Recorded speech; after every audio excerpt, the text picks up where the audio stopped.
अंत, पिंचर की नियुक्ति, जॉनसन से नाराजगी, अक्टूबर में मिलेगा नया प्रधानमंत्री। ब्रिटेन में इन दिनों सियासी उथल पुथल हो रही है। अपनों की बगावत बोरिस जॉनसन को भारी पड़ रही है।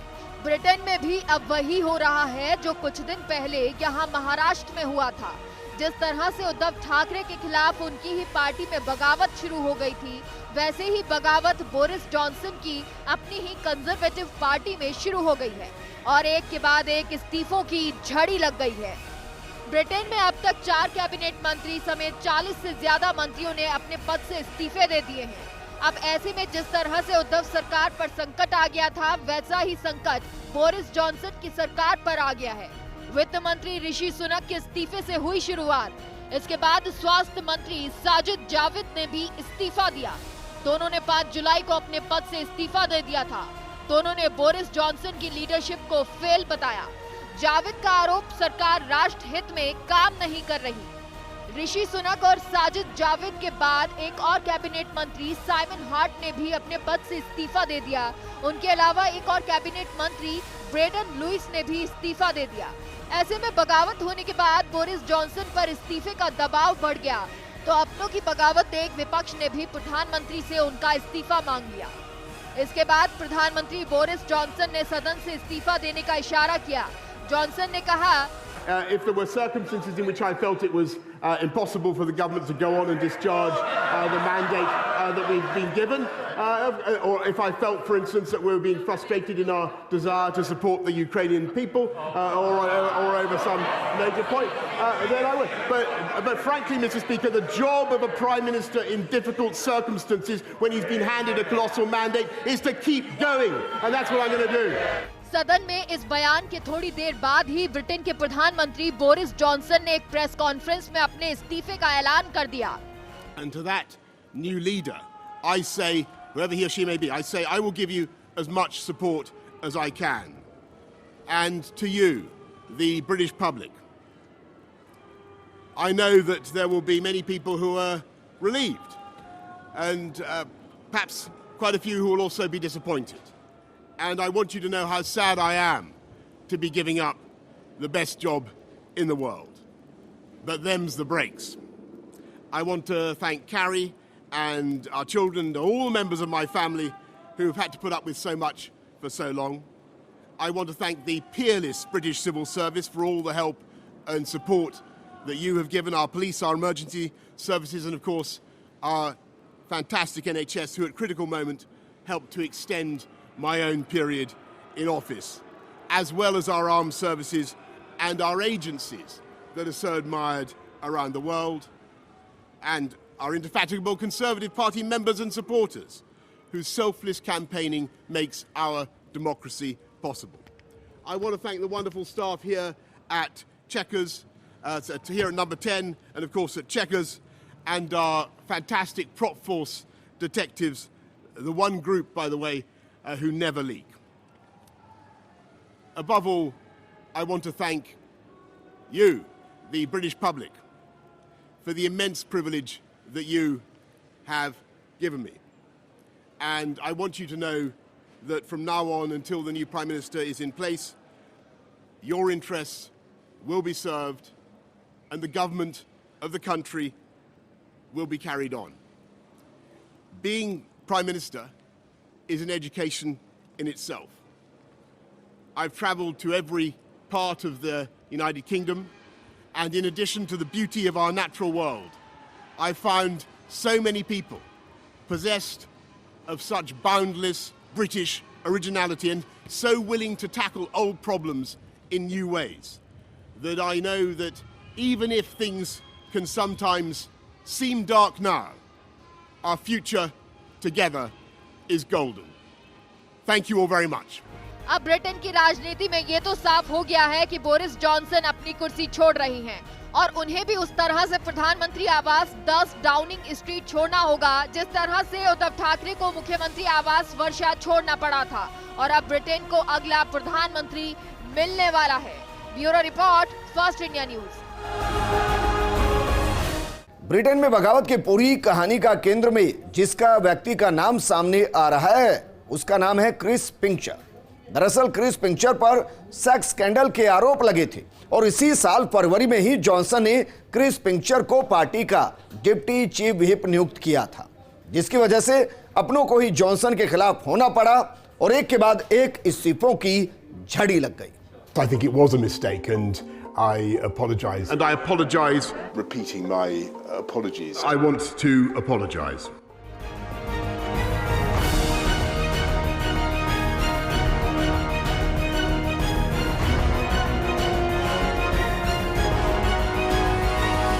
ब्रिटेन में शुरू हुआ सियासी संकट का केंद्र जो व्यक्ति था उसका नाम था क्रिस पिंचर।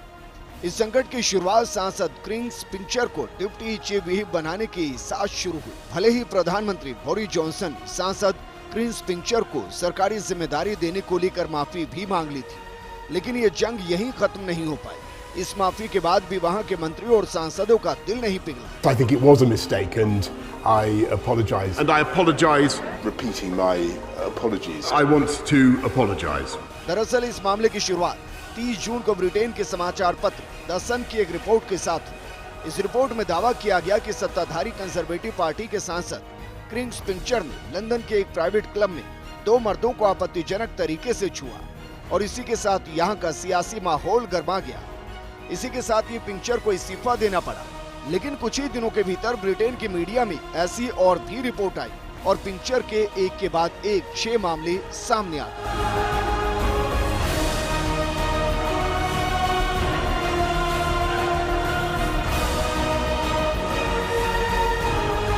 ऐसा नहीं है कि बोरिस जॉनसन इस मामले में लिप्त थे, लेकिन इस स्कैंडल ने उन्हें मुश्किल में डाल दिया था। 1 जुलाई को जब ब्रिटेन सरकार ने पत्रकारों से कहा कि प्रधानमंत्री को पिंचर की नियुक्ति से पहले उन पर लगे किसी आरोप की जानकारी नहीं थी, तो इसके बाद हर बार बयानों में बदली भाषा ने बोरिस की मुश्किलें बढ़ा दी।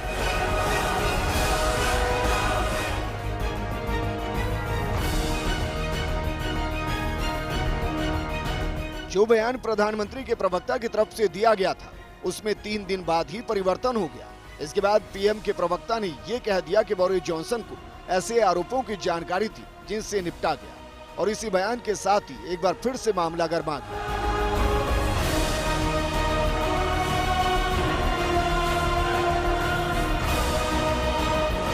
विवाद यहीं थमा नहीं, इसके बाद बोरिस जॉनसन को एक टीवी इंटरव्यू में माफी भी मांगनी पड़ी थी। I apologize unreservedly for the offence that it has caused up and down the country, and I apologize for the impression that it gives. Mr. Speaker, I want to apologize. I believed implicitly that this was a work event.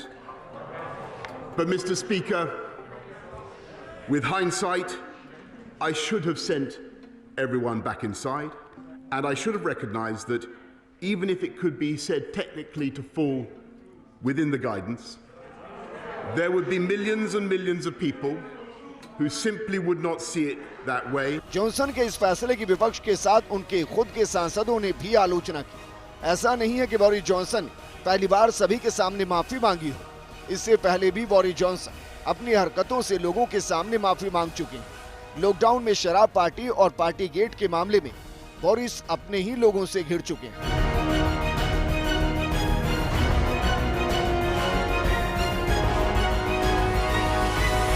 भले ही London में बतौर mayor Boris की शानदार पारी की शुरुआत हुई थी, लेकिन देश के बड़े पद पर आते आते बोरिस विवादों में लगातार घिरते गए।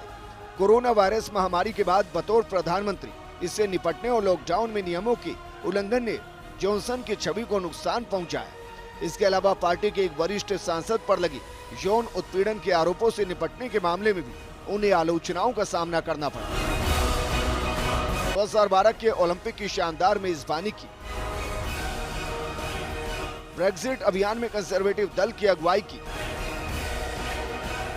2001 से 2008 तक संसद में हैनले सीट का प्रतिनिधित्व किया, 2008 से 2016 तक लंदन के मेयर रहे, 2016 में ईयू से ब्रिटेन को अलग करने के अभियान में अगुवाई की, 2016 से 18 तक थेरेसा सरकार में विदेश मंत्री रही, जुलाई 2018 में पद से इस्तीफा दे दिया। 23 जुलाई 2019 को दल के नेता चुने गए जॉनसन। अगले दिन जॉनसन ने ब्रिटेन के प्रधानमंत्री के रूप में शपथ ली। पीएम के रूप में कोरोना के बाद से बोरिस जॉनसन लगातार विवादों में रहे। वो भले ही मजाकिया भाषणों के लिए जाने जाते हैं, लेकिन पार्टी गेट मामले में फंसने के बाद उनकी छवि को नुकसान पहुंचा था। इससे पहले बोरिस के ऊपर कोरोना लॉकडाउन के दौरान पार्टी करने का आरोप भी लगा था। ब्रिटिश मीडिया ने दावा किया था कि 19 जून 2020 को जॉनसन का बर्थडे था और उसी दिन डाउनिंग स्ट्रीट में एक पार्टी की गई थी। पार्टीगेट मामले सामने आने के बाद से ही बोरिस जॉनसन पर इस्तीफे का दबाव बढ़ गया था। उनकी ही पार्टी के लोग उनके खिलाफ हो गए थे। अप्रैल 2022 में जॉनसन पर लॉकडाउन नियमों को तोड़ने के आरोपों में जुर्माना भी लगा। जॉनसन पहले प्रधानमंत्री हुए जिन पर पद पर रहते हुए नियमों को तोड़ने का आरोप लगा। पार्टी करने को लेकर जॉनसन के खिलाफ संसद में अविश्वास प्रस्ताव लाया गया था। हालांकि अविश्वास प्रस्ताव गिर गया था। अब किंगचर के मामले में विवाद बढ़ने के बाद बोरिस इससे निकल नहीं पाए। उन्हें अपने पद से इस्तीफा देना पड़ा। ऐसे में अब जॉनसन के बाद अगला प्रधानमंत्री कौन होगा, ये तो देखने वाली बात हो। लेकिन फिलहाल इस रेस में 6 नाम सबसे आगे माने जा रहे हैं। Bureau report, first India news. Special program में यहां रुक रहे हैं एक छोटे से ब्रेक के लिए, जल्द हाजिर होंगे।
ब्रेक के बाद आपका स्वागत है।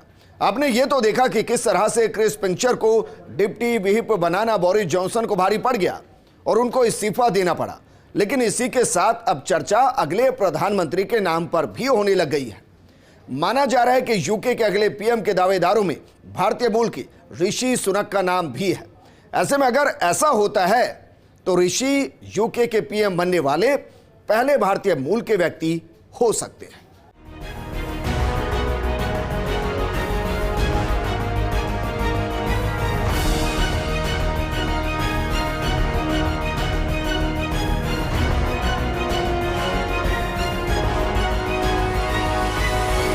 ब्रिटेन में प्रधानमंत्री बोरिस जॉनसन के इस्तीफे के बाद नए प्रधानमंत्री को लेकर अटकलें शुरू हो चुकी हैं। सवाल ये उठ रहा है कि जॉनसन के बाद अगला प्रधानमंत्री कौन हो। सवाल यह भी कि क्या अगला प्रधानमंत्री कोई भारतीय मूल का व्यक्ति हो।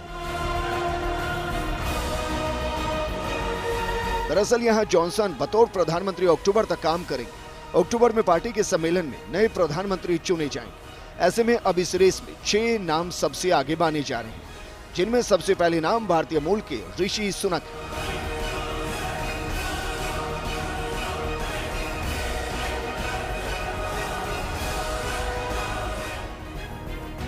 दरअसल कंजर्वेटिव पार्टी के रूल्स के हिसाब से 12 महीने तक उनके खिलाफ दूसरा नो कॉन्फिडेंस मोशन नहीं लाया जा सकता और पिछले महीने ही जॉनसन एक बार कॉन्फिडेंस वोट जीत चुके हैं। ऐसे में अब अगले पीएम सिर्फ पार्टी से ही चुने जा सकते हैं। वहीं इसे देखते हुए पार्टी के कुछ सांसद अब मांग करने लगे हैं कि 12 महीने के इस इम्यूनिटी पीरियड को खत्म किया जाए, लेकिन ऐसा शायद मुमकिन नहीं।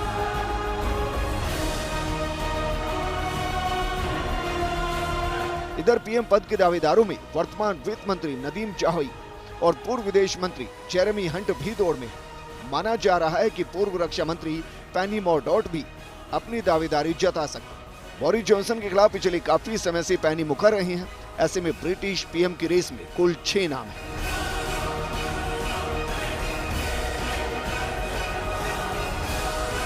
इस रेस में पहला नाम ऋषि सुनक का चल रहा है। जॉनसन के इलेक्शन कैंपेन में ऋषि का अहम रोल रहा। प्रेस ब्रीफिंग में भी सरकार के चेहरे के तौर पर ज्यादातर वही नजर आते हैं। कई मौके तो ऐसे आए जब टीवी डिबेट में बोरिस की जगह पर ऋषि ने हिस्सा लिया। इसको लेकर विपक्षी लेबर पार्टी ने सवाल भी उठाए और पूछा था कि असली प्रधानमंत्री कौन है। ऋषि सुनक। नारायण मूर्ति के दामाद हैं ऋषि सुनक। इन्फोसिस के को फाउंडर की बेटी अक्षता से हुई सुनक की शादी। 2015 में पहली बार सांसद बने ऋषि सुनक। ब्रेक्जिट का पुरजोर समर्थन कर अपनी पार्टी में ताकतवर बने। ईयू से ब्रिटेन के बाहर होने की जॉनसन की पॉलिसी का समर्थन किया। सुनक को पत्नी अक्षता पर लगे टैक्स चोरी के आरोपों का भी सामना करना पड़ा। दरअसल अक्षता के पास ब्रिटिश नागरिकता नहीं है। ब्रिटिश कानून के मुताबिक अक्षता को ब्रिटेन के बाहर से होने वाली कमाई पर कोई टैक्स नहीं देना पड़ता, सिर्फ ब्रिटिश नागरिकों को ये टैक्स देना पड़ता है। इस वजह से सुनक और अक्षता पर सवाल उठे। एक आरोप ये भी है कि सुनक ने भले ही कोरोना दौर में राहत दी हो, लेकिन नागरिकों पर टैक्स का बोझ बढ़ाने में भी कसर बाकी नहीं रखी। लिज ट्रस जनता के बीच काफी लोकप्रिय है। लिज ट्रस 46 साल की लिज ट्रस का पूरा नाम एलिजाबेथ मैरी ट्रस है। साउथ वेस्ट नॉर्थपोक की सांसद है। Liz foreign commonwealth and development affairs secretary है। ट्रस 2 साल इंटरनेशनल ट्रेड सेक्रेटरी भी रही। पिछले साल उन्हें ईयू से बातचीत का अहम जिम्मा सौंपा गया। जेरेमी हंट ने 2 सालों तक पूर्व हेल्थ सेक्रेटरी के तौर पर काम किया। 2022 के शुरुआत में हंट ने प्रधानमंत्री की इच्छा जाहिर की। 2019 के चुनाव में दूसरे सबसे लोकप्रिय नेता थे। पब्लिक इमेज बेदाग रही है। हंट को जॉनसन की नीतियों का सख्त विरोधी माना गया। नदीम जहावी की बदौलत इंग्लैंड में वैक्सीन अभियान तेजी से पूरा हुआ। कोरोना काल में इन्हें वैक्सीन मिनिस्टर के नाम से पहचाना जाने लगा। सुनक के बाद नादीम को नया वित्त मंत्री नियुक्त किया। पीएम के दावेदारों में भी नदीम जहावी कुछ अलग है। नदीम बचपन से इराक से बतौर शरणार्थी ब्रिटेन आए। 2010 में वो पहली बार सांसद बने। पेनी पेनी फिलहाल जूनियर ट्रेड मिनिस्टर हैं। पार्टीगेट स्कैंडल को लेकर उन्होंने अपनी ही सरकार की आलोचना की। पूर्व डिफेंस मिनिस्टर पेनी प्रधानमंत्री बनने की दौड़ में शामिल। पेनी को पिछले चुनाव में हंट का समर्थन करने के लिए सरकार से हटा दिया गया था। पेनी यूरोपियन यूनियन छोड़ने का समर्थन करने वालों में सबसे आगे थी। पेनी ने एक इवनिंग शो में खूब सुर्खियां बटोरी। बेन वॉलेस 52 साल के बेन कंजर्वेटिव पार्टी का लोकप्रिय चेहरा है। बतौर सैनिक नॉर्थ आयरलैंड, जर्मनी और सेंट्रल अमेरिका में तैनात रह चुके बेन वॉलेस डिफेंस मिनिस्टर हैं।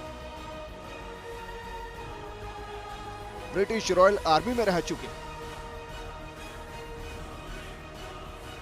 रूस यूक्रेन जंग में ब्रिटेन के रुख को लेकर चर्चा में आए। यूक्रेन को सैन्य मदद पहुंचाने में अहम रोल रहा। 1999 में उनका राजनीतिक सफर शुरू हुआ। 2005 में संसद पहुंचे। 2016 में बेन होम सिक्योरिटी मिनिस्टर रहे।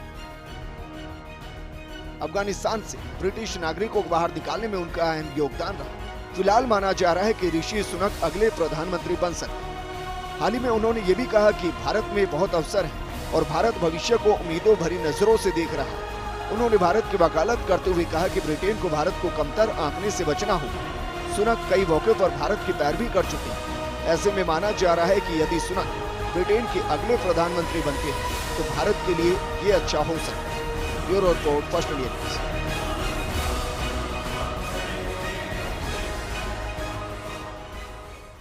स्पेशल प्रोग्राम में फिलहाल इतना ही, लेकिन आप बने रहिए फर्स्ट इंडिया न्यूज के साथ, क्योंकि खबरों का सिलसिला लगातार जारी है। नमस्कार।